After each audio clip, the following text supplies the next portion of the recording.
கண்ணீர் என்கிற ஒரு பெரிய ஆயுதத்தை பத்தி தான் இந்த வேதம் என்ன சொல்லி இருக்கிறது. இந்த வேதத்தினாலே இந்த கண்ணீரை பயன்படுத்தி என்ன செய்ய முடியும் அப்படிங்கிற வேதத்திலிருந்து சில காரியங்களை உங்களுக்கு சொல்ல போகிறேன். அதனால வரும் நாட்களில் உங்களுடைய கண்களை பயன்படுத்தி நீங்கள் வெற்றி அடைய முடியும். அல்லேலூயா.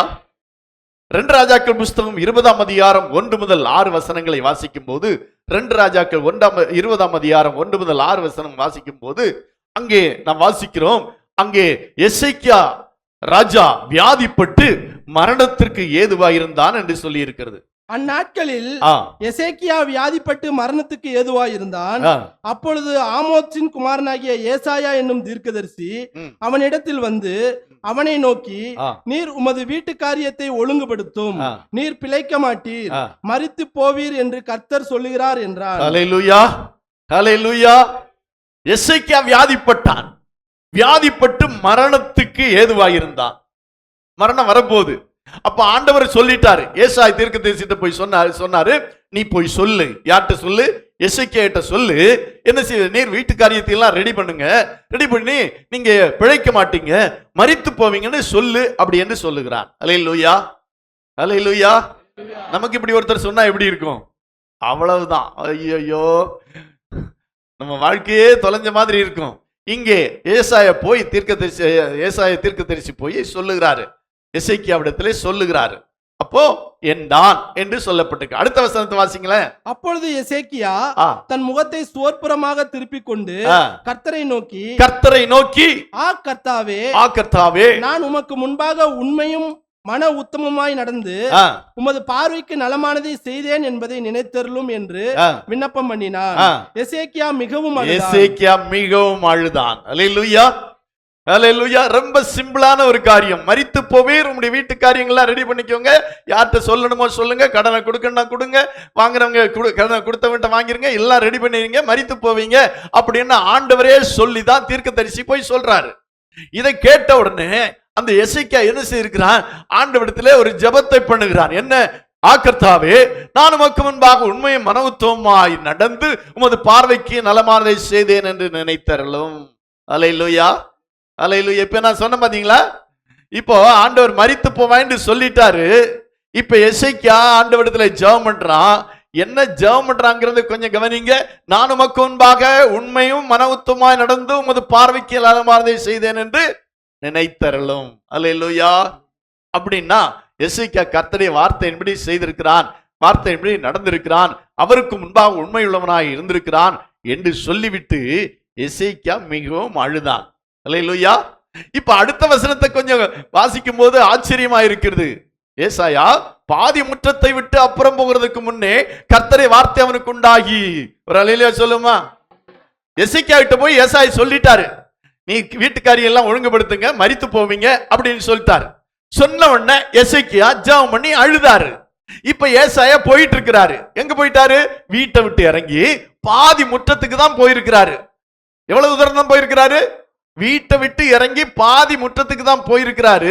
இப்ப ஆண்டவர் மறுபடியும் சொல்றாரு, கர்த்தருடைய வார்த்தை அவனுக்கு உண்டாகி அவர் சொன்னது என்ன சொன்னாரு? நீ திரும்பி போய் என் ஜனத்தின் அதிபதியாகிய எசேக்கியாவை நோக்கி, உன் தகப்பனாகிய தாவீதின் தேவனாயிருக்கிற கர்த்தர் சொல்லுகிறது என்னவென்றால், உன் விண்ணப்பத்தை கேட்டேன், உன் கண்ணீரை கண்டேன், இதோ நான் உன்னை குணமாக்குவேன், 3ஆம் நாளிலே நீ கர்த்தருடைய ஆலயத்துக்கு போவாய். ஹல்லேலூயா. ஏசாயா பாதி முற்றத்துக்கு தான் போயிருக்காரு. எவ்வளவு நேரம் ஆயிருக்கும் கொஞ்சம் யோசித்து பாருங்களேன்.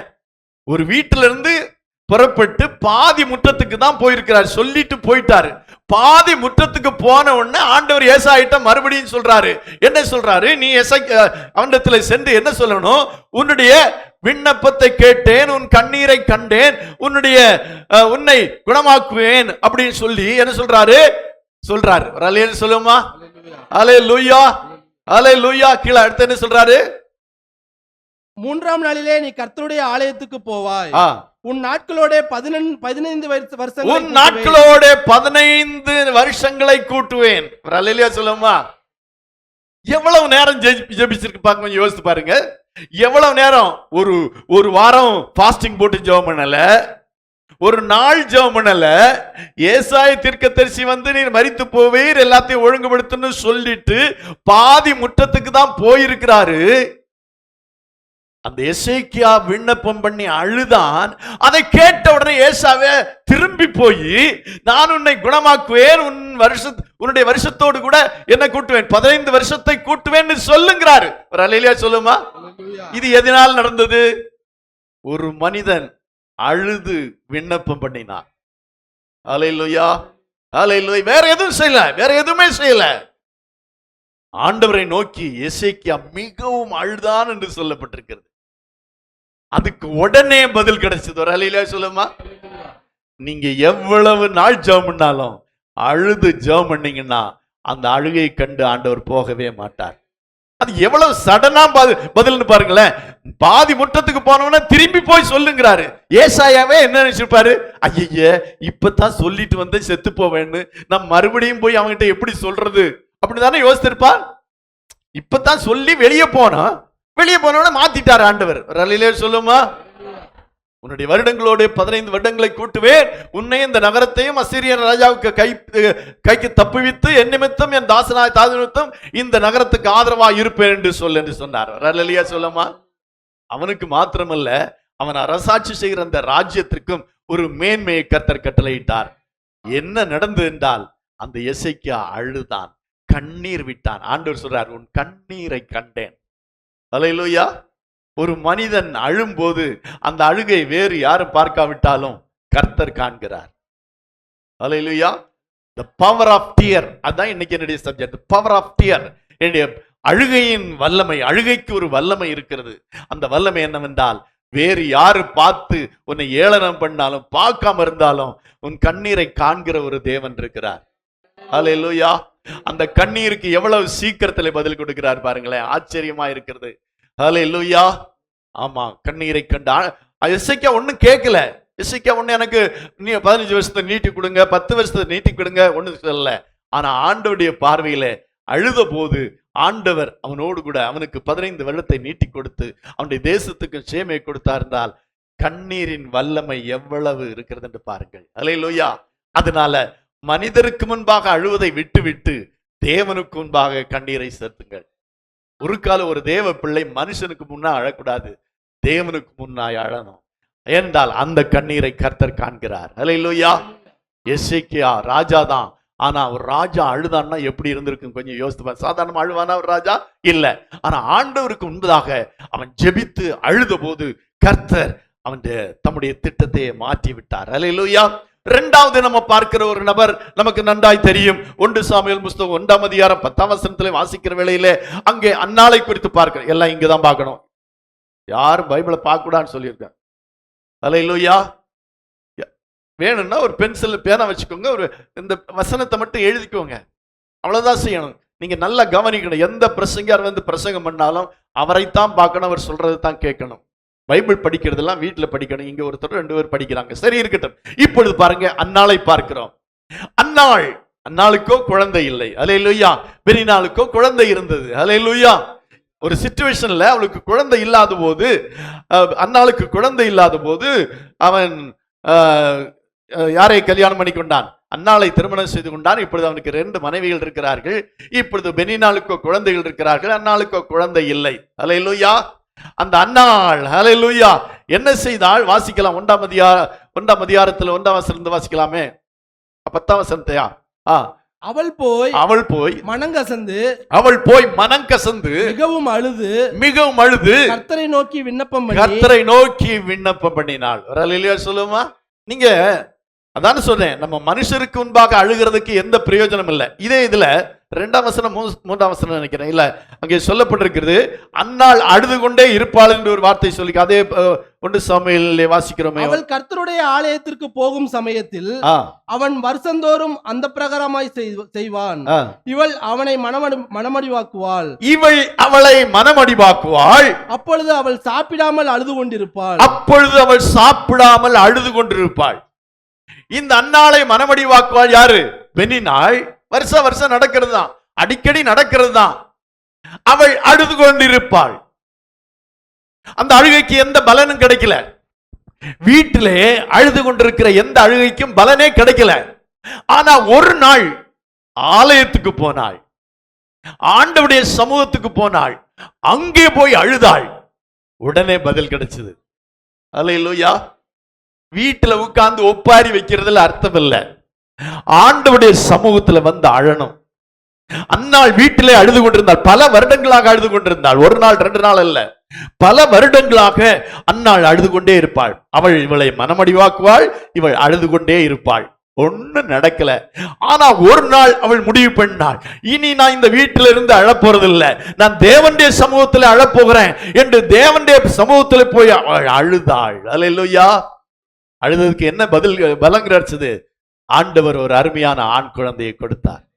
அல்லேலூயா. வீட்டுல அழுகிறதை எல்லாம் விடுங்க. மனுஷனுக்கு முன்னால் அழுகிறதை எல்லாம் விடுங்க. யார் உங்களை வேதனைப்படுத்தட்டும், யார் என்ன சொல்லட்டும், அழாதிருங்க. என்னுடைய அழுகை காண்கிற ஒரு கர்த்தர் இருக்கிறார், அவருக்கு முன்னாய் அழுவேன். இது ரொம்ப ஒரு நல்ல முக்கியமான ஒரு எடுத்துக்காட்டு. என்றால் அநேக வேளையிலே பெண்களும் சரி ஆண்களும் சரி சில வேளையிலே அழுகிறார்கள். நான் வேதத்தை நேத்து தான் எனக்கு இப்படி இவங்க அழுதாங்களே அப்படி போது எத்தனை பெண்கள் அழுதார்கள், எத்தனை ஆண்கள் அழுதார்கள்னு வேதத்தை தேடின போது கொஞ்சம் பெண்கள் தான் அழுதுருக்காங்க, ஆண்கள் தான் அதிகமா அழுதுருக்காங்க. இப்பவும் அப்படித்தான் நினைக்கிறேன். ஆனா நீங்க பார்க்கும்போது அழமாட்டாங்க, வெக்கமா இருக்கும்ல ஆண்களுக்கு. மனைவி பார்க்கும்போதோ பிள்ளைகள் பார்க்கும்போது அப்பா அழுகிறது, கணவன் அழுகிறது கொஞ்சம் சங்கடமா இருக்கும்.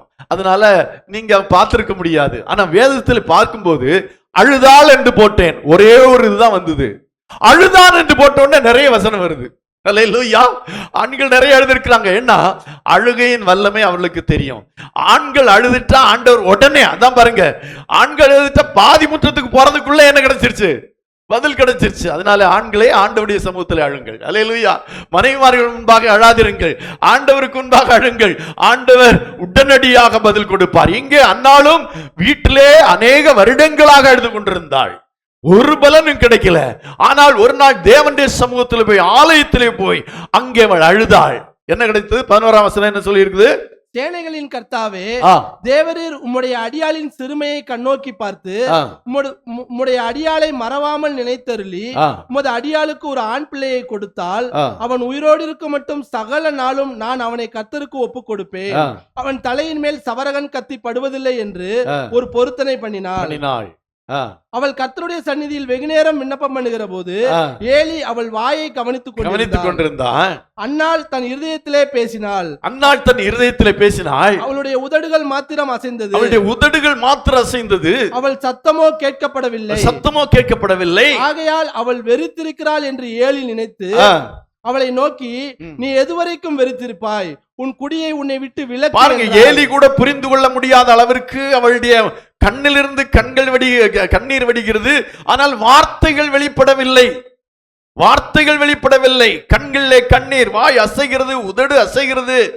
பெரிய விண்ணப்பம் எல்லாம் பண்ணல, இந்த ஒரு பொருத்தனை பண்ணினா ஆண்டவர் அவளுக்கு அருமையான ஒரு ஆண் குழந்தையை கொடுத்தார். அல்லேலூயா.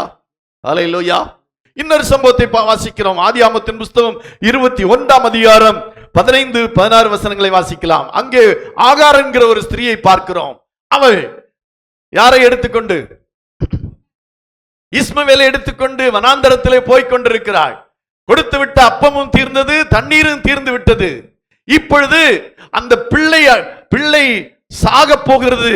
அந்த சாக போகிற பிள்ளை சாவதை காண பொறுத்து கொள்ளாத அவள் செய்கிறாள். இங்க வாசிக்கலாம். துருத்தியில் இருந்த தண்ணீர் செலவழிந்த பின்பு அவள் பிள்ளையை ஒரு செடியின் கீழே விட்டு, பிள்ளை சாகிறதை நான் பார்க்க மாட்டேன் என்று எதிராக அம்புபாயும் தூரத்திலே போய் உட்கார்ந்து சத்தமிட்டு அழுதாள். சொல்லுமா? அல்லேலூயா. ஒரே ஒரு மகன், அந்த ஒரே ஒரு மகன் பெரிய பணக்காரனுக்கு பிறந்தான். ஆனால் அந்த பணக்கார வீட்டிலே அவன் இருக்க முடியவில்லை. இப்பொழுது அவர்கள் எல்லாம் சேர்ந்து அவளை துரத்தி விட்டார்கள். கொஞ்சம் அப்பம் கொடுத்தார்கள், தண்ணீர் கொடுத்தார்கள், அது எல்லாம் தீர்ந்து போய்விட்டது. இன்னும் வனாந்தரத்திலே பயணம் செய்ய வேண்டிய நிறைய தூரம் இருக்கிறது. என்ன செய்வது அறியவில்லை. பாருங்க, ஒரு குழந்தை மரிப்பதை தாய் பார்த்துக்கிட்டு இருக்கிறது ரொம்ப கஷ்டம். தகப்பன் கூட கொஞ்சம் சகித்துக் கொள்ளுவான். ஒரு குழந்தை மரிப்பதை தாய் பார்த்து கொண்டிருப்பது கடினமான காரியம். அதிலும் தண்ணீர் இல்லாமல் நாவறண்டு சாகிறதை பார்ப்பது ரொம்ப ரொம்ப கஷ்டம். ஆனால் இங்கே அப்படிப்பட்ட சூழ்நிலைமை, தண்ணீரின்றி அந்த இஸ்மவேல் மரிக்க போகிறான். அதை பார்க்க மனதற்றவளாக தூரத்தில் போய் உட்கார்ந்து என்ன செய்தாள்? சத்தமிட்டு அழுதாள். அல்லேலூயா. அல்லேலூயா. அந்த அழுகையை ஆண்டவர் கண்டாரா காணலையா?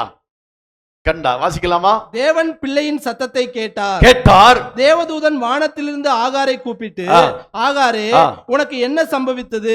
பயப்படாதே, பிள்ளை இருக்கும் இடத்திலே தேவன் அவன் சத்தத்தை கேட்டார். நீ எழுந்து பிள்ளையை எடுத்து அவனை உன் கையினால் பிடித்து கொண்டு போ, அவனை பெரிய ஜாதியாக்குவேன் என்று சொன்னார். அல்லேலூயா.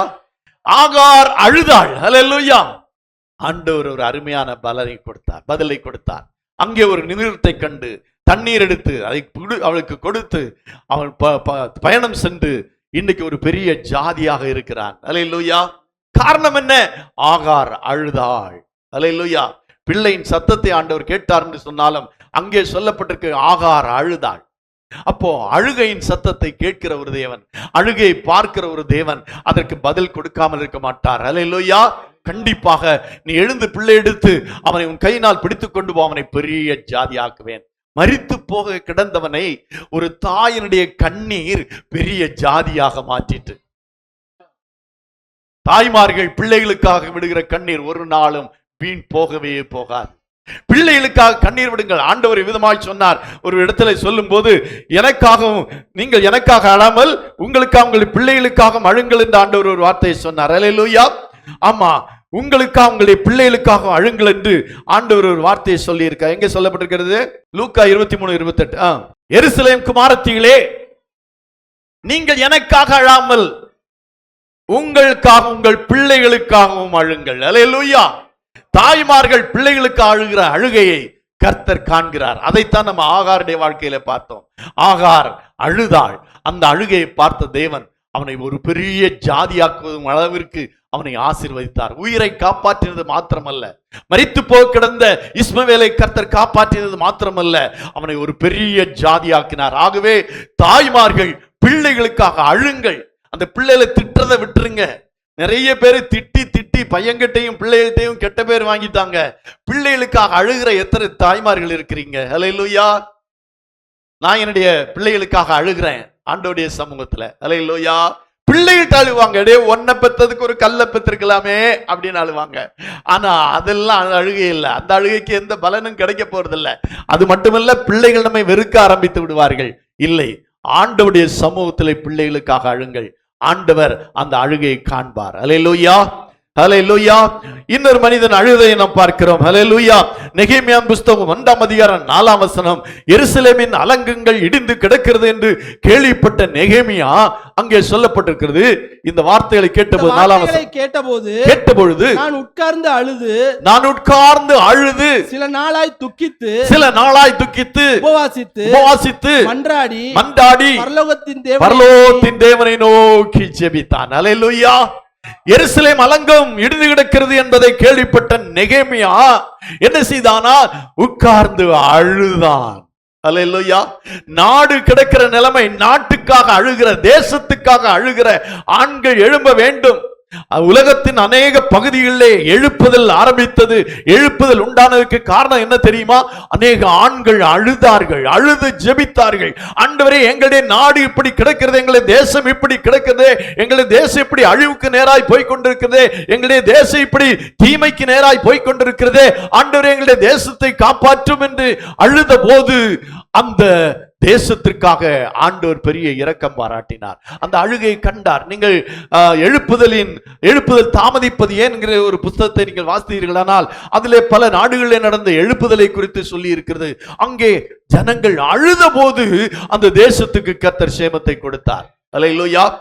ஹல்லேலூயா. 2 அதிகாரம் 14ஆம் வசனத்திலே சொல்லப்பட்டிருக்கிறபடி, என் நாமம் தரிக்கப்பட்ட என் ஜனங்கள் தங்களை தாழ்த்தி ஜெபிக்கும் போது தேசத்துக்கு சேமத்தை வருஷிக்க மாட்டேனோ என்று ஆண்டவர் கேட்கிறார். ஹல்லேலூயா. தேசத்துக்காக அழுகிறது. ஹல்லேலூயா. பிள்ளைக்காக அழுகிறது. ஹல்லேலூயா. இன்னும் தங்களுடைய வாழ்க்கையின் வியாதிக்காக அழுகிறது. எந்த நேரத்திலும் நம்முடைய அழுகையை காண்கிற ஒரு தேவன் இருக்கிறார். ஹல்லேலூயா. உண்மையிலே அழுது முடிக்கும் போது கண்ணில இருந்து ஒரு சுட்டு கண்ணீர் வந்துச்சுன்னா அந்த கண்ணீர் தேவனுடைய துருத்தியில இருக்கும். அல்லேலூயா.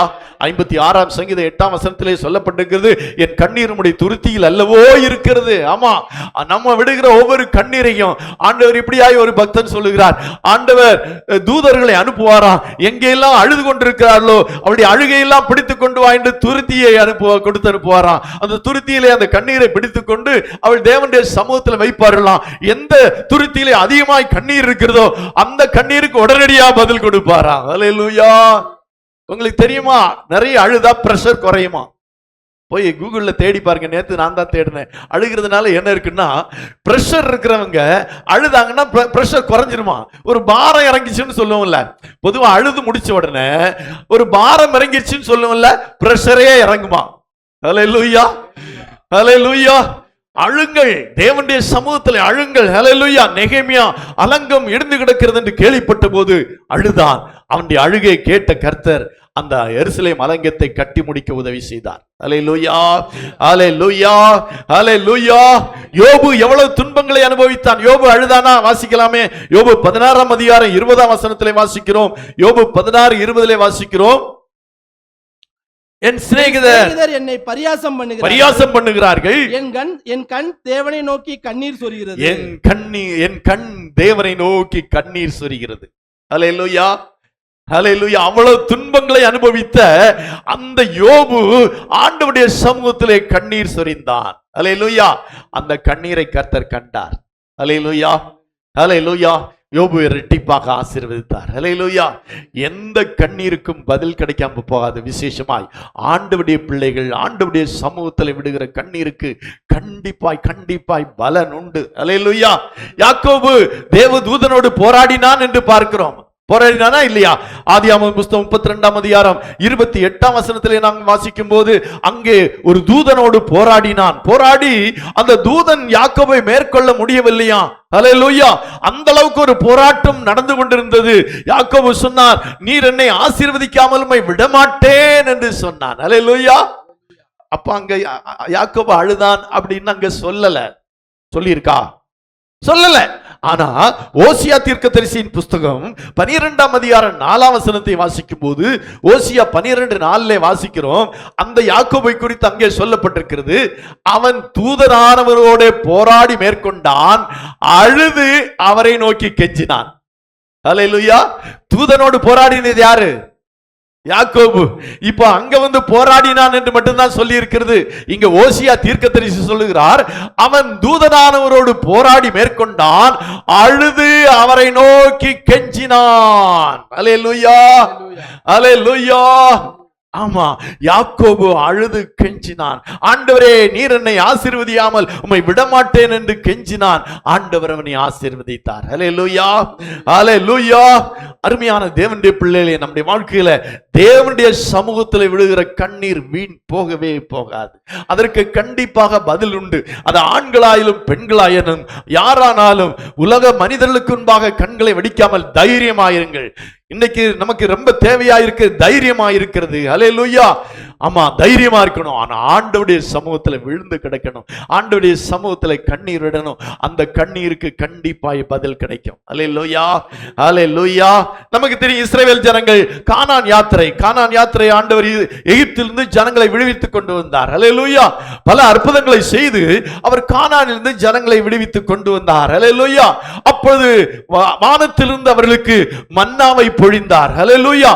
அது யார் சாப்பிடுகிற மன்னா? தேவதூதர்கள் சாப்பிடுற மன்னா. அங்க இருந்த ஸ்டாக்க தேவதூதர்கள் சாப்பிட்டு கொண்டிருந்ததுல ஒரு பங்கை யாருக்கு கொடுத்தாரு? இஸ்ரவேல் ஜனங்கள் வனாந்தர யாத்திரையின் போது தேவதூதர்கள் சாப்பிடுகிற அப்பத்தை சாப்பிட்டார்கள். அதனாலதான் அவங்களுக்கு என்ன ஆகல, அவங்க உடல்லாம் அப்படியே இருந்துச்சு. அந்த மன்னாவை சாப்பிட்டதுனாலதான் அவங்க செருப்பு தேஞ்சு போகல, அவங்க என்ன செய்யல, வஸ்திரம் பழமையாய் போகல. அல்லேலூயா. நேற்று முந்தானத்து ஒரு செய்தி வாசித்தேன். இனிமேல்லாம் ஏர் கண்டிஷன் ரூம் வேண்டாமா, ஏர் கண்டிஷன் பண்ணப்பட்ட சட்டையே வந்துருச்சான். அந்த சட்டையை போட்டாலே என்ன வந்துருமா, உடம்பு கூலா இருக்குமா? ஹல்லேலூயா. இப்பதான் கண்டுபிடிச்சிருக்காங்க. ஆண்டவர் அன்னைக்கே கண்டுபிடிச்சிட்டாரு. அன்னைக்கே அந்த வெயில்ல அதெல்லாம் நடக்கிறதுக்காக அவங்கள ஏர் கண்டிஷன் பண்ணிட்டார். என்ன ட்ரெஸ்ஸே ஏர் கண்டிஷன் பண்ணிட்டார். ஹல்லேலூயா, ஹல்லேலூயா. அருமையான தேவனுடைய பிள்ளைகளை, இஸ்ரவேல் ஜனங்கள் கானான் யாத்திரை புறப்பட்டு போய்கொண்டே இருந்தார்கள். போய்கொண்டிருந்த போது அவங்களுக்கு ஒரு ஆசை வந்துருச்சு. என்ன ஆசை? இறைச்சி மேல ஒரு ஆசை. வாசிக்கலாமா ஒரு வசனத்தை? எண்ணாகமத்தின் புஸ்தகம் 11ஆம் அதிகாரம் 4ஆம் வசனத்தை வாசிக்கலாம். பின்பு அவர்களுக்குள் இருந்த பல ஜாதியான அந்நிய ஜனங்கள் மிகுந்த இச்சையுள்ளவர்களானார்கள். இஸ்ரவேல் புத்திரரும் திரும்ப அழுது நமக்கு இறைச்சியை புசிக்க கொடுப்பவர் யார்? நமக்கு இறைச்சியை புசிக்க கொடுப்பவர் யார்? பாருங்க, எதுக்கெல்லாம அழுது இருக்கிறாங்க இஸ்ரவேல் ஜனங்கள். எதுக்கு அழுதுறாங்களா? நம்ம வீட்டுல இந்த வாரம் கவுச்சி இல்லைன்னா பிள்ளைகள் ஒரு மாதிரி, ஞாயிற்றுக்கிழமை மத்தியானம் அல்லது ஞாயிற்றுக்கிழமை ஒரு கவுச்சி இல்லைன்னா கொஞ்சம் ஒரு மாதிரி இருப்பாங்களே, பிள்ளைகள் கொஞ்சம் டவுன் ஆயிடுவாங்களே. ஏன்னா அப்படியே ஒரு வழக்கம், ஞாயிற்றுக்கிழமை தான் கறி சாப்பிடணும் அப்படின்னு ஒரு வழக்கம். இன்னைக்கு தான் வீட்டில் இருக்கிறதுனால நினைப்போம், சரி இருக்கட்டும். இறைச்சிக்காக அழுத பிள்ளைகள் எல்லாம் உண்டு. இன்னைக்கு இல்லையா, கொஞ்சமாவது வாங்கிட்டு வந்திருக்கலாம், இன்னைக்கு இல்லையா அப்படின்னு பிள்ளைகள் அழுவாங்க. இப்ப அன்றைக்கு இஸ்ரவேல் ஜனங்களும் அவளோடு கூட இருந்ததான பல ஜாதியான அந்நிய ஜனங்களும் என்ன செய்தாங்களாம்? நமக்கு இறைச்சியை கொடுப்பவர் யார் என்று அழுதார்களாம். அல்லேலூயா. அவர்களுக்கு ஆண்டவர் எப்படி கொடுத்தார்? 18ஆம் வசனத்தை வாசிக்கலாம். 18ஆம் வசனம். நீ ஜனங்களை நோக்கி, நாளைக்காக உங்களை பரிசுத்தம் பண்ணுங்கள், நீங்கள் இறைச்சி சாப்பிடுவீர்கள், எங்களுக்கு இறைச்சி சாப்பிட கொடுப்பவர் யார் என்றும், எகிப்திலே எங்களுக்கு சௌக்கியமா இருந்தது என்றும் கர்த்தருடைய செவிகள் கேட்க அழுதீர்களே. கர்த்தருடைய செவிகள் கேட்க நீங்க என்ன செஞ்சீங்க? எதுக்கு அழுதீங்க? இறைச்சிக்காக அழுதீர்களே. இப்ப நீ என்ன ஆண்டவர் என்ன சொல்றாரு? ஆகையால் நீங்கள் சாப்பிடும்படி கர்த்தர் உங்களுக்கு இறைச்சி கொடுப்பார். நீங்கள் ஒரு நாள் 2 நாள் 5 நாள் 10 நாள் 20 நாள் மாத்திரமல்ல, 1 மாதம் வரைக்கும் புசிப்பீர்கள். 1 மாதம் வரைக்கும், 1 மாசம் இறைச்சியே சாப்பிட்டா எப்படி இருக்கும்? அதுக்கு என்ன சொல்லுவாங்க? முகத்தில் அடிச்ச மாதிரி. ஐயோ இந்த இறைச்சியே வேண்டாம், ஏதோ வெஜ் இருந்தா கொடுங்க, வெறும் ரசமும் சாப்பாடு இருந்தா கொடுங்கன்னு கேட்கிற அளவுக்கு 1 நாள் 1 மாதம் வரைக்கும் சாப்பிடுவாங்களா? அது எப்படி சாப்பிடுவாங்களா? அது உங்கள் மூக்காலே புறப்பட்டு அது உங்க மூக்கு முட்டைன்னு நம்ம சொல்லுவோம். அப்படி சொல்லுவாங்களே, மூக்கு முட்டை சாப்பிட்டது மூக்காலே புறப்பட்டு உங்களுக்கு தெவிட்டு போக மட்டும் புசிப்பீர்கள். அல்லேலூயா.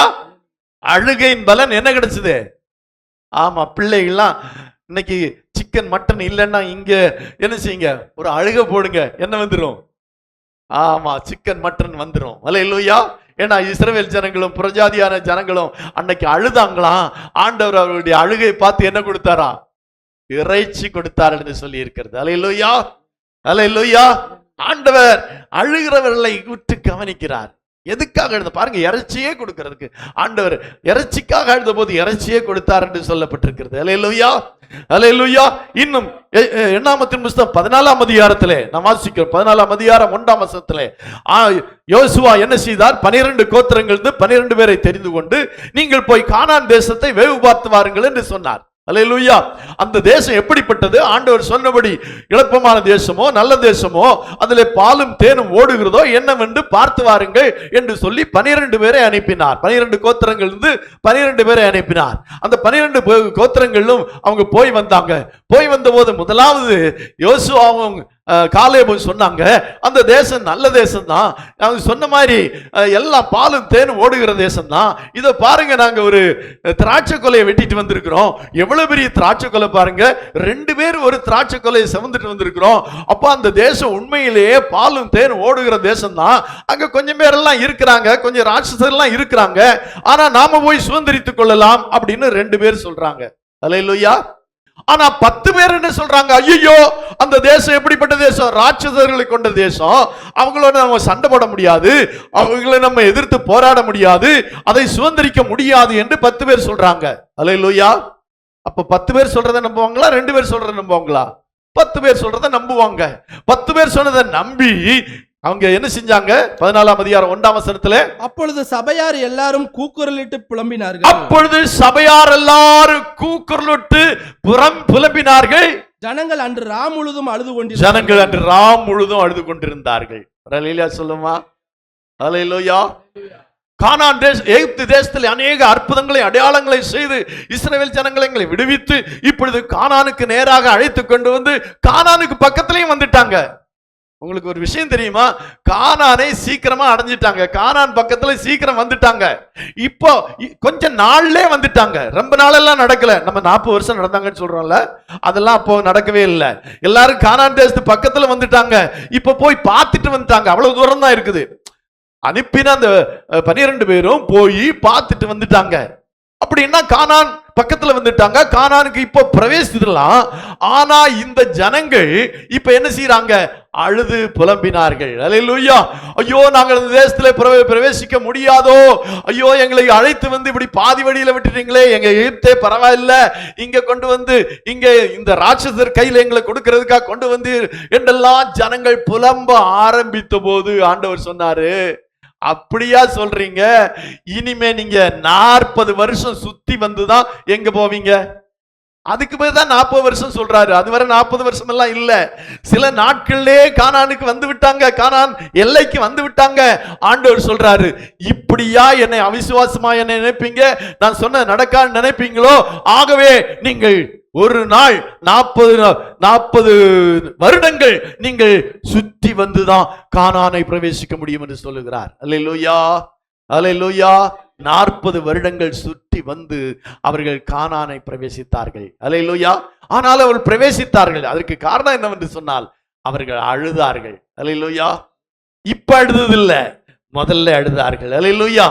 அழுத போது கர்த்தர் அவர்களுக்கு கானானை கொடுப்பதில்ல. சொல்ல போனா ஆண்டவர் சொல்றாரு, இவங்க எல்லாம் இப்படி சொல்றத பார்த்த உடனே மோசேட்ட சொல்றாரு, இவங்களை விடு, இவங்களை எல்லாம் விட்டுரு, நான் உன்னை பெரிய ஜாதியாக்குவேன், நீ மட்டும் விடு இவங்களை, நான் இவங்களை அழிக்க போறேன்னு சொல்றாரு. அந்த வசனங்களை எல்லாம் நீங்க எடுத்து வாசித்து பார்க்கும்போது ஆண்டவர் சொல்றாரு, இவங்களை அழிக்கிறேன், இவங்க வணங்கா கழுத்துள்ள ஜனங்கள், சொன்னா கேட்க மாட்டேங்கிறாங்க, என்னை நம்ப மாட்டேங்கிறாங்க, எவ்வளவு அற்புதங்களை செஞ்சிருக்கிறேன், அதிசயங்களை செஞ்சு இவங்களை அழைத்து வந்திருக்கிறேன், இவங்க என்ன நம்ப மாட்டாங்க, இவங்களை அழிக்கிறேன்னு சொல்லுகிறார். அல்லேலூயா.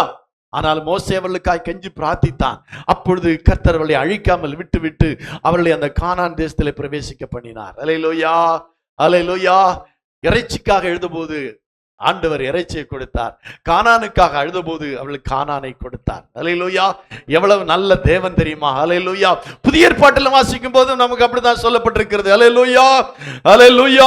அப்போஸ்தலர் நடவடிக்கைகள் 9ஆம் அதிகாரம் 39ஆம் வசனத்தில் வாசிக்கும் போது அங்கே தொற்காள் என்கிற ஒரு சகோதரி என்ன செய்து விட்டாள்? மரித்து போய்விட்டாள். வாசிக்கலாமே. பேதுரு எழுந்து அவர்களுடனே கூட போனான். அவன் போய் சேர்ந்த பொழுது அவர்கள் அவனை மேல் வீட்டுக்கு அழைத்து கொண்டு போனார்கள். அப்பொழுது விதவைகள் எல்லாரும் அழுது தொற்காள் தங்களோடு கூட இருக்கையில் செய்திருந்த அங்கிகளையும் வஸ்திரங்களையும் காண்பித்து அவனை சூழ்ந்து நின்றார்கள். அப்பொழுது விதவைகள் எல்லாரும் அழுதார்கள். தொற்காள் மரித்ததை கேள்விப்பட்ட அந்த விதவைகள் எல்லாம் அழுதார்கள். என்றால் தொற்காள் என்ன செய்தாள் என்றால், தனக்கு கிடைக்க நேரத்தில் தன்னுடைய வருமானத்தில் அந்த விதவைகளுக்கெல்லாம் விதவைகளை ஆதரிக்கிறவர்களாகவும் விதவைகளுக்கு உடைகளை எல்லாம் செய்து கொடுத்து அவர்களை காப்பாற்றுகிற ஒரு தொழிலை அந்த தொற்காள் செய்து வந்தாள். அந்த தொற்காள் மரித்த போது இப்போது அந்த விதவைகள் எல்லாம் வந்து அழுகிறார்கள். அல்லேலூயா. எப்ப என்ன நடந்தது? வாசிக்கிறேன் கீழே. பேதுரு எல்லாரையும் வெளியே போக செய்து முழங்காற்படியிட்டு ஜெபம் பண்ணி பிரேதத்தின் புறமாய் திரும்பி, தபித்தாளே எழுந்திரு என்றான். அப்பொழுது அவள் தன் கண்களை திறந்து பேதுருவை பார்த்து உட்கார்ந்தாள். சொல்லுமா, விதவைகள் அழுகிறது. உண்மையிலே பெண்கள்ல அதிகமா அழுகிறது யார் தெரியுமா? விதவைகள் தான். என்றால் தன்னுடைய கணவன் கூட இருந்த போது எல்லாவற்றையும் பார்த்து கொண்டார், என்னை நன்றாய் கவனித்தார், தேவைகளை சந்தித்தார், பிள்ளைகளுக்காக உழைத்தார், பிள்ளைகளுக்கு அதையெல்லாம் வாங்கி கொடுத்தாரு, என்ன நல்லா வச்சிருந்தாங்க. இப்ப விதவைகளா இருக்கிறோமே, என்ன செய்யறது, எங்களை ஆதரிப்பவர்கள் இல்லையே, எங்களை எல்லாரும் ஒரு மாதிரி பார்க்கிறார்களே என்று விதவைகள் தான் அதிகமாய் அழுவார்கள். ஆனால் இங்கே நம்ம உற்று கவனிக்க வேண்டியது என்றால், அந்த விதவைகள் அழுதார்கள் என்ற வார்த்தை ரொம்ப ரொம்ப முக்கியமானது. அந்த விதவைகள் அழுகிற அழுகை கேட்டு இந்த பேதுருவை கொண்டு அவளை உயிரோடு எழுப்பினார். இல்லாட்டி தபித்தாளை உயிரோடு எழுப்பதற்கு வேற ரீசனே கிடையாது. தபித்தையை ஏன் எழுப்பணும் யோசித்து பாருங்க. ஆனா ஏன் தபித்தாளை எழுப்பினார் என்றால், அந்த தொற்காலை ஆண்டவர் ஏன் எழுப்பினார் என்று சொன்னால், அவள் விதவைகள் எல்லாம் அழுதார்கள். அல்லேலூயா. சொல்ல போனா நான் ஏற்கனவே பேசியிருக்கேன் ஒரு முறை, விதவைகள் காரியத்திலே ஆண்டவர் ரொம்ப அக்கறையோடு கூட இருக்கிறார். அவளுடைய கணவன்மார்கள் மரித்து அல்லது கணவன்மார்கள் விட்டு சென்ற பின்பு அவர்கள் ரொம்ப வேதனையோடு, மன வேதனையோடு, மன உளைச்சலோடு அவர்கள் இருப்பார்கள். அப்படிப்பட்டவர்களுடைய கண்ணீரை கர்த்தர் காண்கிறார். அதான் இங்க விதவைகள் அழுதார்கள், அப்படித்தானே? 40 முந்தின வசனம் என்ன சொல்லியிருக்கு? அதுல வாஸ்தவம் அல்லவா? வாசிக்கலாம் திரும்ப. பேதுரு எழுந்து அவர்களுடனே கூட போனான். அவன் போய் சேர்ந்த பொழுது அவர்கள் அவனை மேல் வீட்டுக்கு அழைத்து கொண்டு போனார்கள். அப்பொழுது விதவைகள் எல்லாரும்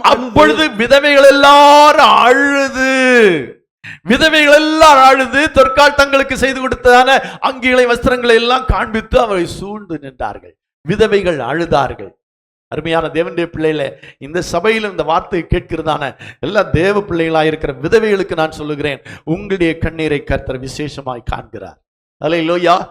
கணவன் இல்லையே, நாம் விதவையா இருக்கிறோமே என்ற கவலை உங்களுக்கு வேண்டாம். உங்களுடைய கவலையை காண்கிற தேவன், உங்களுடைய கண்ணீரை காண்கிற ஒரு தேவன் இருக்கிறார். விதவைகள் அழுத போது அந்த அழுகை கண்ட தேவன் அந்த தொற்காலை எழுப்பினார். அல்லேலூயா. உயிரோடு எழுப்பின ஒரு தேவன் இருக்கிறார். அல்லேலூயா, அல்லேலூயா. இன்னொரு சம்பவத்தை பார்க்க லூக்கா சுவிசேஷம் 8ஆம் அதிகாரம் 49 முதல் 52 வரையிலும் வாசிக்கும் போது, அங்கே ஒரு ஜெபாலய தலைவனுடைய குமாரத்தை மரித்து போனாள். அல்லேலூயா. வாசிக்கலாம். லூக்கா 8:49. உடைய குமாரத்தை மரித்து போனாள் என்றால்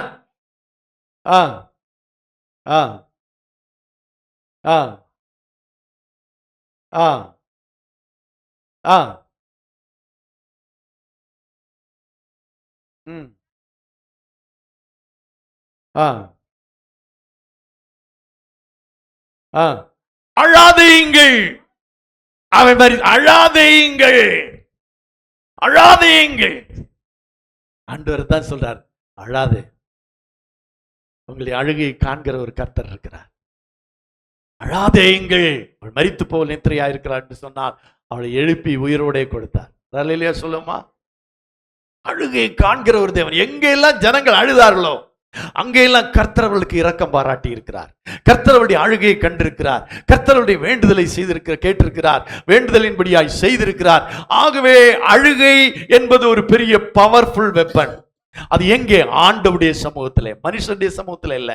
ஆண்டவருடைய சமூகத்திலே அழுகிற அழுகைக்கு ஒரு பெரிய வல்லமை இருக்கிறது. அந்த அழுகையை கர்த்தர் கண்டு அதற்கு பதில் கொடுக்காமல் இருக்கவே மாட்டார். அல்லேலூயா, அல்லேலூயா. ஆமா, இன்னொரு சம்பவத்தை நம்ம வாசிக்கிறோம். அங்கே யோவான் 11ஆம் அதிகாரம் 32, 33 வசனங்களை நம்ம வாசிக்கும் போது, அங்கே லாசரு மரித்து போனான். இல்ல, அங்க மரியாள் கல்லறை அருகே நின்று கொண்டிருக்கிறாள். யோவான் 11:32-33 வாசிக்கிறோம். இயேசு இருந்த இடத்தில் மரியாள் வந்து அவரை கண்டவுடனே அவர் பாதத்தில் விழுந்து, ஆண்டவரே, நீர் இங்கே இருந்தீரானால் என் சகோதரன் மரிக்க மாட்டான் என்றாள். அவள் அழுகிறதையும் அவளோட கூட வந்த யூதர்கள் அழுகிறதையும் இயேசு கண்டபோது யாரு? அவள் அழுகிறதையும் அவளோட கூட வந்த யூதர்கள் அழுகிறதையும் அழுகை கண்டபோது இயேசு ஆவியிலே கலங்கி துயரமடைந்து என்ன செய்தாரா? அவனை எங்கே வைத்தீர்கள் என்றார். ஆண்டவரே, வந்து பாரும் என்றார்கள். இயேசு கண்ணீர் விட்டார். அவர்கள் கண்ணீர் விட்ட போது இயேசு கண்ணீர் விட்டார். அவர்கள் அழுத போது இயேசு கண்ணீர் விட்டார். மாத்திரமல்ல, நமக்கு தெரியும், அந்த லாசருவை உயிரோடு எழுப்பி கொடுத்தார். மார்த்தாள் மரியாள் அழுகிறதை கண்டபோது ஆண்டவராலே என்ன செய்ய முடியல? அதை பார்த்து கொண்டிருக்க முடியவில்லை. ஹல்லேலூயா, ஹல்லேலூயா. ஏனென்றால் அந்த மார்த்தாளும் மரியாளும் இயேசுக்கு ரொம்ப உதவி செஞ்சிருக்கிறாங்க, சாப்பாடு போட்டிருக்காங்க, கவனிச்சிருக்கிறாங்க, ரொம்ப அன்பா நேசித்திருக்காங்க. அந்த கிராமமே இயேசுவை எதிர்த்த போது, இயேசுவை கல்லறியை பார்த்த போது மார்த்தாளும் மரியாளும் இயேசுவை தங்களுடைய வீட்டில் ஏற்றுக்கொண்டு இயேசுக்கு அந்த எல்லா உதவியும் செய்த அந்த மார்த்தாள் மரியாள் கண்ணீர் விட்ட போது இயேசு கண்ணீர் விட்டார். மாத்திரமல்ல, அவனை உயிரோடு எழுப்பி கொடுத்தார். ஹல்லேலூயா, ஹல்லேலூயா. நீங்க வாசிக்கும் போது யோவான் 20ஆம் அதிகாரத்தில் வாசிக்கும் போது மார்த்தாளும் மரியாளும் கல்லறையிலேயே உட்கார்ந்து அழுது கொண்டிருக்கிறார்கள். ஹல்லேலூயா. இயேசுவின் கல்லறையிலே உட்கார்ந்து அழுது கொண்டிருக்கிறார்கள். ஹல்லேலூயா. அந்த கண்ணீரை கண்ட கர்த்தர் தேவன் இயேசுவை உயிரோடு எழுப்பினார். இயேசுவை எழுப்புவது ஆண்டவருடைய திட்டமானாலும் இங்கே என்ன சொல்லப்பட்டிருக்கிறது என்றால் அவர்கள் அழுது கொண்டிருந்தார்கள். ஹல்லேலூயா. மரியாள் அழுது கொண்டிருந்தாள். இந்த கல்லறையின் வாசலில் உட்கார்ந்து யார் இந்த கல்லறை புரட்டுவார்கள் என்று அழுது கொண்டிருந்த போது தேவன் இயேசுவை உயிரோடு எழுப்பினார். அல்லேலூயா. இன்னும் ஏராளமான காரியங்களை நான் சொல்ல முடியும். ஏராளமான காரியங்கள் வேதத்திலே சொல்லப்பட்டிருக்கிறது. ஆகவே பவர்ஃபுல் வெப்பன் நம்முடைய ஒவ்வொருவருடைய கையிலும் இருக்கிறது. அதை வீணாய் செலவழிக்க கூடாது, மழுங்க விடக்கூடாது, வீணாய் செலவழிக்க கூடாது. மனிதர்கள் முன்பாக ஒரு தேவனுடைய பிள்ளை அழ வேண்டிய அவசியம் இல்லை, அதற்கு எந்த பயலும் இல்லை. ஆனால் ஆண்டவருடைய சமூகத்தில் அழுதான் என்றால் கண்டிப்பாக அதற்கு பலன் உண்டு. அல்லேலூயா, அல்லேலூயா. ஆகவே நாம் ஆண்களா இருக்கலாம், பெண்களா இருக்கலாம், விதவைகளா இருக்கலாம், பிள்ளைகளா இருக்கலாம். பிள்ளைகள்கிட்ட சொல்லிக் கொடுங்க, ஒரு முக்கியமான தேவை இருக்கிறது, முக்கியமான ஒரு காரியம் இருக்குன்னா பிள்ளைகளை அழுது ஜெபிக்க கற்றுக் கொடுங்க. தாய்மார்கள் அழுது ஜெபிங்க, பிள்ளைகள் அழுது ஜெபிக்கட்டும். அந்த பெரிய அந்த பெரிய வெப்பனை நம்ம பயன்படுத்திக் கொள்ளுற அளவிற்கு பிள்ளைகளுக்கு கற்றுக் கொடுப்போம். ஏண்டா எங்கெல்லாம் ஜனங்கள் தேவனை நோக்கி அழுதார்களோ அங்கே எல்லாம் ஆண்டவர் அற்புதங்களை செய்தார்கள். அல்லேலூயா. நினிவே ஜனங்கள் அழுதார்கள். அல்லேலூயா. துக்கித்து அழுதார்கள். ஐயோ, எங்களுடைய தேசத்தை அழிக்க போறீர்களா, நினிவே அழிக்க போறீர்களா ஆண்டவரே, நாங்கள் மனம் திரும்புகிறோம், இனி நாங்கள் எங்கள் பொல்லாத வழிகளை பொல்லாத காரியங்களை செய்கிறதில்லை, பொல்லாத காரியங்களை விட்டு மனம் திரும்புகிறோம் என்று அவர்கள் அழுதார்கள். ஆண்டவர் நினிவேயை அழிக்காமல் விட்டு விட்டார். அல்லேலூயா, அல்லேலூயா. ஆகவே அருமையான தேவனுடைய பிள்ளைகளே, இது ஒரு எளிதான காரியம்தான். ஆனா அதை தவறான இடத்துல தவறான விதத்துல பயன்படுத்தாதபடி ஆண்டவருடைய சமூகத்துல நாம் அழுதோம் என்றால், எவ்வளவு பெரிய ராஜா, முதல்ல நம்ம பார்த்தோம்ல எசேக்கியா ராஜா, எவ்வளவு பெரிய ராஜா, அவன் அழுதான். அந்த அழுகையை பார்த்த போது ஆண்டவருக்கு சைக்கிள், ஐயோ இவ்வளவு பெரிய ஒரு ராஜா, எனக்கு முன்பாக அவன் நன்மை உண்மையுமா இருந்திருக்கிறான், இந்த நேரத்தில் அவன் அழுகிறானே, அப்படியானா அவனுக்கு இந்த உலகத்துல இன்னும் சில நாள் வாழ வேண்டும் என்ற எண்ணம் இருக்கிறது என்று ஆண்டவர் புரிந்து கொண்டு, இல்லாட்டி எசேக்கியா எதற்கு அழணும் யோசித்து பாருங்க. ஆண்டவர் உடனே அவனுக்கு பதில் கொடுத்தார். அவனுடைய அழுகைக்கு பதில் கொடுத்து அவனுக்கு 15 வருடத்தை நீட்டி கொடுத்தார். அல்லேலூயா, அல்லேலூயா. அருமையான தேவனுடைய பிள்ளைகளே, நம்முடைய வாழ்க்கையிலும் ஒருவேளை வியாதிப்பட்ட நேரங்களிலேயே இருக்கலாம். எசேக்கியா மரணத்துக்கு எதுவான வியாதிப்பட்ட நேரங்களிலே கூட ஆண்டவருடைய சமூகத்திலே கண்ணீரோடு கூட ஜெபிப்போமானால் ஆண்டவருடைய வாழ்நாட்களை கூட்டி தருவார். அல்லேலூயா, அல்லேலூயா. அம்மா, குழந்தை இல்லாத சூழ்நிலை இருக்குதா, வேற எங்க போய் எந்த பிரயோஜனமும் இல்லை. ஆண்டவருடைய சமூகத்திலே கண்ணீரோடு கூட ஜெபிப்போம். அந்நாளுக்கு செய்த தேவன் நமக்கு செய்வார் என்ற நம்பிக்கையோடு கூட ஆண்டவருடைய சமூகத்திலே அழுங்கள். அல்லேலூயா. அவை வீட்டிலே அழுத போது எந்த பலனும் கிடைக்கல, ஆனா ஆலயத்திலே போய் அழுத போது, ஆண்டவருடைய சமூகத்திலே போய் அழுத போது ஆண்டவர் அருமையான ஆண் குழந்தையை கொடுத்தார். அல்லேலூயா, அல்லேலூயா. பிள்ளைகள் வியாதியாய் இருக்கிறார்களோ, பிள்ளைகளுடைய தேவைகள் இருக்கிறதோ, பிள்ளைகள் நெருக்கத்தில் இருக்கிறார்களோ, ஆகாரை போல அழுங்கள். ஆகார் அந்த பிள்ளை சாகிறதை காணக்கூடாமல் தூரத்திலே போய் உட்கார்ந்து அழுதாள். அந்த அழுகையை கர்த்தர் கண்டார், அந்த அழுகையின் சத்தத்தை கர்த்தர் கேட்டார். அதே போல பிள்ளைகளுக்காக அழுங்கள். ஹல்லேலூயா.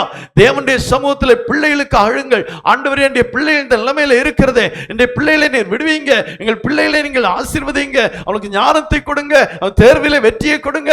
ஆண்டவருடைய சமூகத்தில் அழுங்க. ஆண்டவர் ஆகாருடைய கண்ணீரை கண்டவர் உங்களுடைய கண்ணீரையும் காண்பார். அல்லேலூயா, அல்லேலூயா.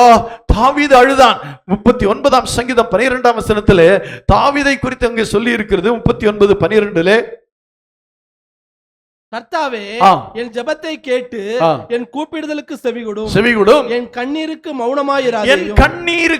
மௌனமாயிராதேயும். அப்படின்னா தாவீது ராஜா அவ்வளவு பெரிய ராஜா தான், ஆனாலும் அவன் ஆண்டவருடைய சமூகத்திலே கண்ணீர் விட்டான். ஆண்டவரிடத்திலே சொல்றான், என் கண்ணீருக்கு மௌனமாயிராதேயும். 42ஆம் அதிகாரம் 3ஆம் வசனத்தை வாசிக்கலாம். 42:3 சொல்லப்பட்டிருக்கிறது, தேவன் எங்கே என்று அவர்கள் நாள்தோறும் என் இடத்தில் சொல்லுகிறபடியா இரவும் பகலும் என் கண்ணீரே எனக்கு உணவாயிற்று. அவ்வளவு கண்ணீர் விட்டிருக்கிறான் தாவீது. யோசித்து பாருங்க, பெரிய ராஜா தான், ஆனா ஆண்டவருடைய சமூகத்துல அவ்வளவு கண்ணீர். கண்ணீரே எனக்கு உணவாயிற்று என்று சொல்லுகிற அளவிற்கு அவன் கண்ணீர் விட்டிருக்கிறான். 6ஆம் அதிகாரம் 6ஆம் வசனத்தை வாசிக்கலாம். சங்கீதம் 6:6 இன்னும் நன்றாக சொல்லப்பட்டிருக்கிறது, என் பெருமூச்சினால் இளைத்து போனேன், ராம் முழுதும் என் கண்ணீரால் என் படுக்கையை மிகவும் ஈரமாக்கி என் கட்டிலை நினைக்கிறேன். என்ற ராஜா அரண்மனையில போய் அழ முடியாது, ஜனங்களுக்கு முன்பாக அழ முடியாது, எங்கே அழ முடியாது. அவர் என்ன செய்தான், என் கண்ணீரால் என் படுக்கையை மிகவும் ஈரமாக்கி. அப்படின்னா அவன் படுத்துக்கொண்டே அழுதான் ஆண்டவருடைய சமூகத்துல. ஆண்டவரே, என்னுடைய நாட்டில் இவ்வளவு பிரச்சனைகள் இருக்கிறது, எனக்கு எதிராக எழும்புகிற ராஜாக்கள் இருக்கிறார்கள், என்னுடைய ஜனங்களுடைய தேவைகள் சந்திக்கப்பட வேண்டி இருக்கிறது, என்னுடைய நாடு நன்றாய் இருக்க வேண்டும், ஜனங்கள் இப்படி இருக்கிறார்கள் என்று படுக்கை அங்கே சொல்லப்படு, கண்ணீரால் என் படுக்கை ஈரமாக்கி என் கட்டிலை நனைக்கிறேன். படுக்கை மட்டும் இல்ல, என் கட்டிலை நனைக்கிறேன். அந்த அளவுக்கு கண்ணீர் விட்டிருக்கிறார். அப்படிப்பட்ட தாவீதை தான் கர்த்தர் ஆசீர்வதித்து மிகப்பெரிய ராஜாவாக வைத்திருந்தார். அல்லேலூயா. அப்படியானா யோசித்து பாருங்க, பெரிய பெரிய மனிதர்கள் எல்லாம் ஆண்கள் அழுதிருக்கிறார்கள், பெண்கள் அழுதிருக்கிறார்கள், எல்லாருடைய கண்ணீரை கர்த்தர் கண்டு அவர்களுக்கு அற்புதம் செய்திருக்கிறார். அல்லேலூயா, அல்லேலூயா. கர்த்தரின் அழுகையின் சத்தத்தை 6ஆம் அதிகாரம் 8ஆம் வசனத்தை வாசிக்கலாம். 6ஆம் அதிகாரம். அக்கிரமக்காரரே, நீங்கள் எல்லாரும் என்னை விட்டு அக்கிரமக்காரே, நீங்கள் எல்லாரும் என்னை விட்டு அகன்று போகுங்கள். கர்த்தரின் அழுகையின் சத்தத்தை கேட்டார். அக்கிரமக்காரே, நீங்கள் எல்லாரும் என்னை விட்டு அகன்று போங்கள். கர்த்தர் என் அழுகையின் சத்தத்தை கேட்டார். சாட்சி சொல்றார், என் கர்த்தர் என் அழுகையின் சத்தத்தை கேட்டார். அப்படியானா உங்களுடைய அழுகையின் சத்தத்தை ஆண்டவர் கேட்க மாட்டாரா? யோசித்து பாருங்க.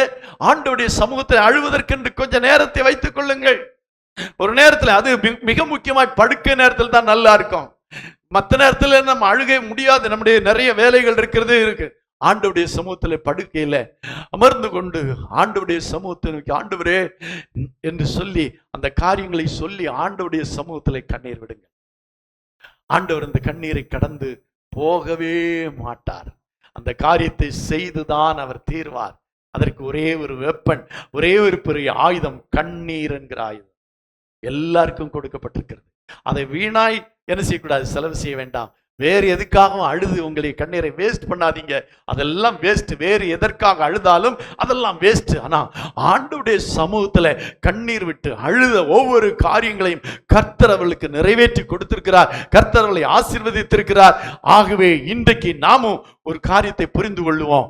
வாழ்க்கையில எதை செய்யறோமோ இல்லையோ, ஆண்டவருடைய சமூகத்திலே கண்ணீர் விட்டா நம்முடைய காரியங்கள் ஜெயமாக முடியும். நம்முடைய காரியங்களை கர்த்தர் ஜெயமாய் முடித்து தருவார். அல்லேலூயா, அல்லேலூயா, அல்லேலூயா. எல்லாரும் கண்களை மூடி ஜெபிப்போமா? இந்த காலை வேளையில அநேக வருடங்களாக அநேக காரியங்களுக்காக ஜெபித்ததற்கும் பதில் கிடைக்கவில்லை என்றால் இந்த கடைசி ஆயுதத்தை கையில் எடுத்துக் கொள்ளுங்கள். ஒருவேளை நீங்கள் இதற்கு முன் அழுதிருக்கலாம். ஆனா இத்தனை பேருடைய அழுகையை கேட்ட கர்த்தர் என்னுடைய அழுகையை கேட்காமல் போவாரோ? தாவீது சொல்லாரே, என் அழுகையின் சத்தத்தை கேட்டார். கர்த்தர் என் அழுகையின் சத்தத்தை கேட்டார்.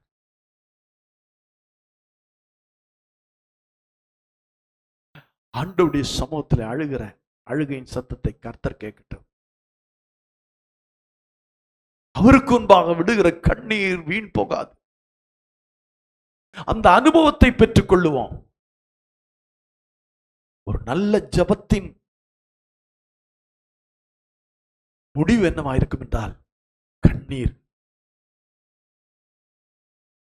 ஒன்றையும் சொல்ல முடியவில்லையா?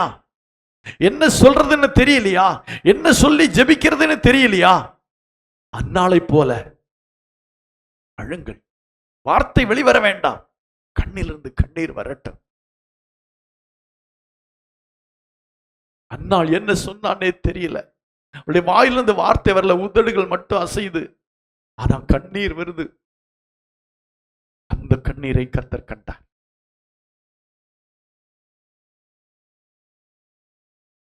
இது ஒரு நல்ல ஆயுதம்.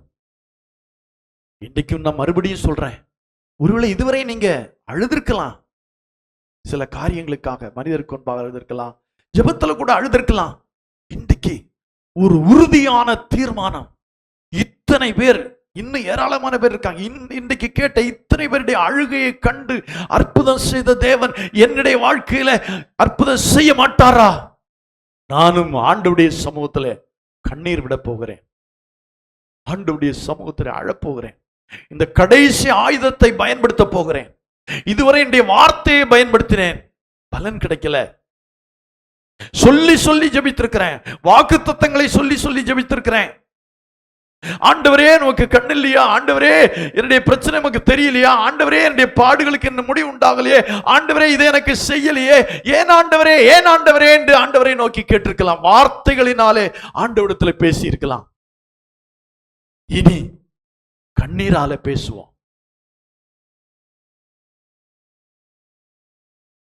அதுதான் கடைசி ஆயுதம். இந்த கடைசி ஆயுதம் கண்ணீர்.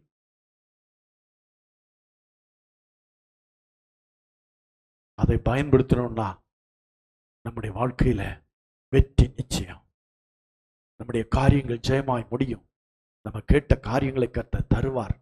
நம்முடைய பிரச்சனைகளை கர்த்தர் மாற்றுவார். கண்டிப்பாக.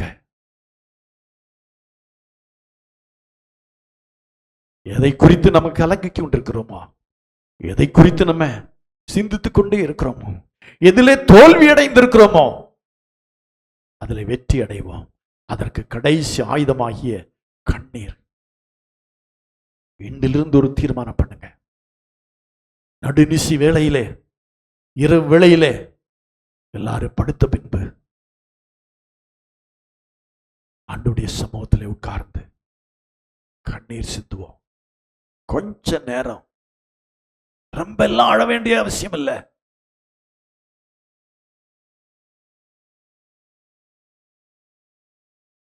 ஆண்டவருடைய சமூகத்தில் நான் அழப்போகிறேன். இந்த கடைசி ஆயுதத்தை நான் பயன்படுத்த போகிறேன். என்னுடைய காரியங்களை கர்த்தர் வாய்க்கணும்.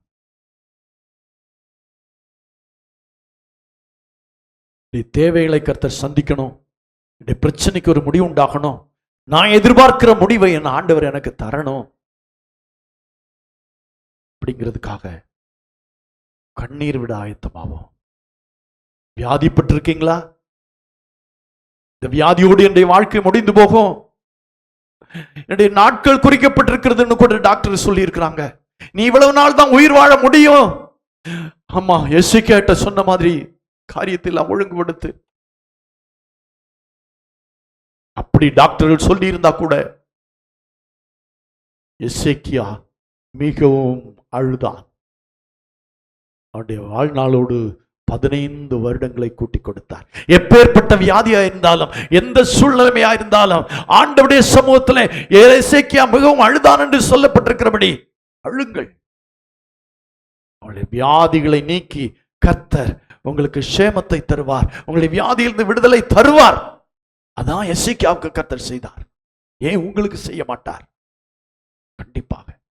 ஆனா உன்னே உண்டு, ஆண்டவரே உமக்கு முன்பாக உண்மையும் நன்மையுமா நடந்தேன் என்று சொல்லி அவன் சுவர்புறமாய் திரும்பி, அப்படின்னா படுக்கையிலே படுத்துக்கொண்டு சுவர்பக்கமாய் திரும்பி மிகவும் அழுதான்.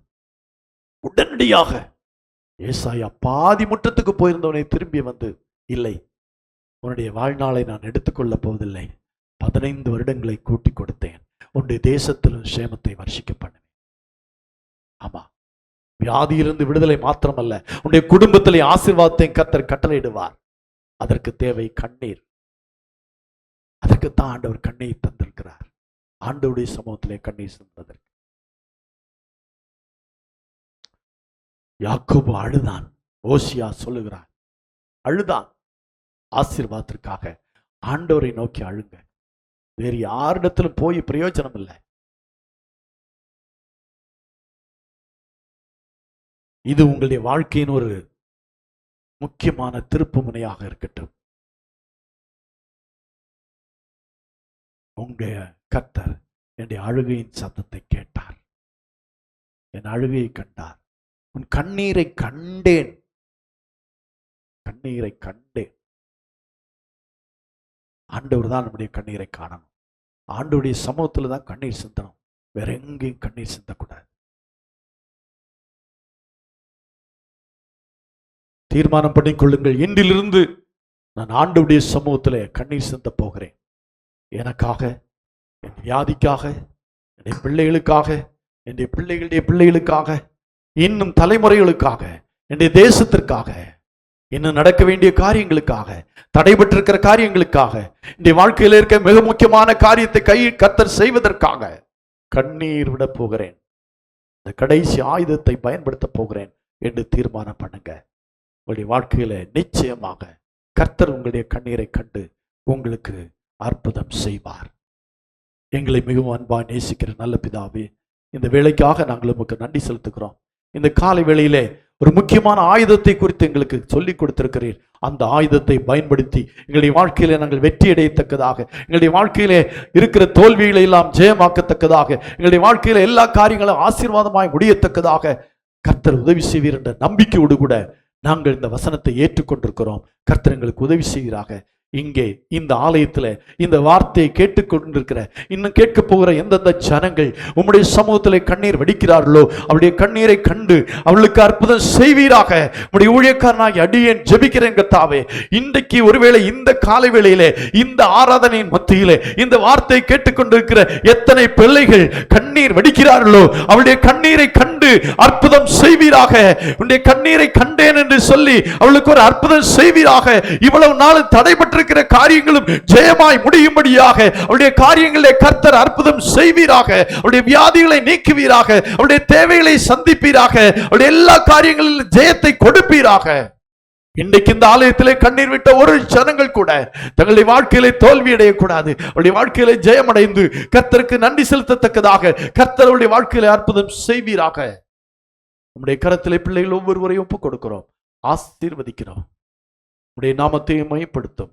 சகல துதி கனமையுமே நீர் எடுத்துக்கொள்ளும். இயேசுவின் மூலம் ஜெபம் கேளும் பிதாவே.